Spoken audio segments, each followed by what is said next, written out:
Donc le RAID est le service d'intervention de la police nationale. À ce titre, on intervient sur toutes les missions de prise d'otages, de forcenés de retranchés, de manière générale sur toutes les interventions de personnes dangereuses et notamment armées. Alors l'acronyme en lui-même RAID, donc pour recherche, assistance, intervention, dissuasion.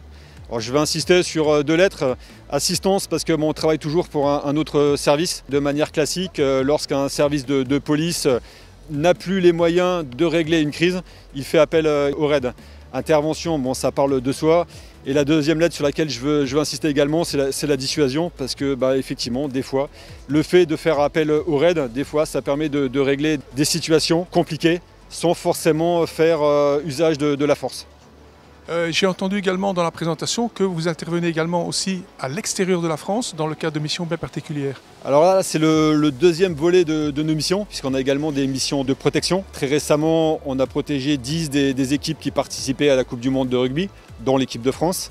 Et on est effectivement amené à aller à l'étranger, puisqu'on assure aujourd'hui la protection de l'ambassadeur de France à Beyrouth. Et on assurait depuis 2008 jusqu'à la fermeture de l'ambassade la protection de l'ambassadeur de France à Kaboul. Si on doit parler de missions qui ont été médiatisées très récemment, je pense que justement l'exfiltration de plusieurs centaines de personnes de l'ambassade de France à Kaboul vers l'aéroport de Kaboul de manière à ce qu'elles puissent quitter le territoire en toute sécurité, même si ce n'est pas la protection, forcément notre cœur de métier. Alors on va parler aussi, si vous le pouvez, comment se fait le recrutement au sein du RAID et quel est le besoin du RAID aujourd'hui en termes de personnel? Le besoin, il est important, puisqu'aujourd'hui, on a un échelon central à Bièvre qui est composé de quasiment 200 personnes avec des spécialités qui sont très différentes, puisque moi, je parle pour ma section, l'intervention, mais on a aussi des négociateurs, comme vous l'avez vu, on a des maîtres chiens, on a des techniciens, on a des snipers, des logisticiens, etc., etc.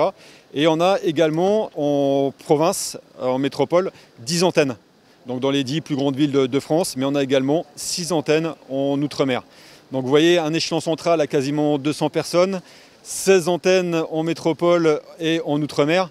Donc ça fait beaucoup d'opérateurs qu'il faut recruter, sélectionner, former pour répondre aux missions qui vont être amenées à réaliser sur l'ensemble de ces territoires.